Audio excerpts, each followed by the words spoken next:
బండేసుకెళ్ళాం, petrol బంక్‌కెళ్ళాం, petrol పోయించుకున్నాం. Rate ఎంతుంది? రూ. 100 పోయి, రూ. 50 పోయి.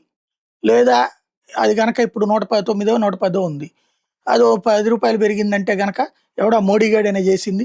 లేకపోతే గనక ఆహ్, జగన్ అభిమానులైతే గనక చంద్రబాబు గాడే చేసాడా? ఇట్లాగ తిట్టుకోవడం. ఇది తెలుసు తప్పించి అసలు ఈ ఆయిల్ ఏంటి? దీని కథ ఏంది? ఎంతమందికి ఐడియా ఉంటది? ఇప్పుడు హార్ముజ్ జలసంధి దగ్గర ఇరాన్ దెబ్బకి భయపడి ఆగిపోయిన షిప్పుల సాక్షిగా ప్రపంచవ్యాప్తంగా ఆయిల్ సంక్షోభం ఆరంభమై $50 ఉన్నటువంటి బ్యారెల్ ఇప్పుడు 85-90 చేరింది. అయితే హార్ముజ్ జలసంధి కాకుండా ఇంకేమీ లేవా ఆల్టర్నేటివ్ అంటే మలక్కా జలసంధి ఉంది. 23.7 మిలియన్ల బ్యారెల్స్ అట్టించి వస్తాయి. హార్ముజ్ నుంచి 20.9 మిలియన్ బ్యారెల్స్ అంటే మలక్కా కంటే తక్కువే హార్ముజ్. బట్ దగ్గరగా ఉంటది. సూయజ్ కెనాల్ నుంచి 8.8 మిలియన్. బాబ్ ఎల్ మందేబ్ నుంచి 8.6 million. Cape of good hope నుంచి 6 మిలియన్.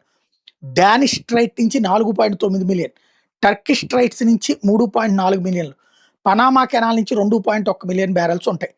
ఓవరాల్‌గా టోటల్ ఆయిల్ కన్జంప్షన్ 2023లో వచ్చేటప్పటికి 100.2 మిలియన్ బ్యారెల్స్ ప్రపంచవ్యాప్తంగా కూడా. ఇది MUFG వాళ్ళు ఇస్తున్నటువంటి సర్వే అనమాట, లెక్క అనమాట.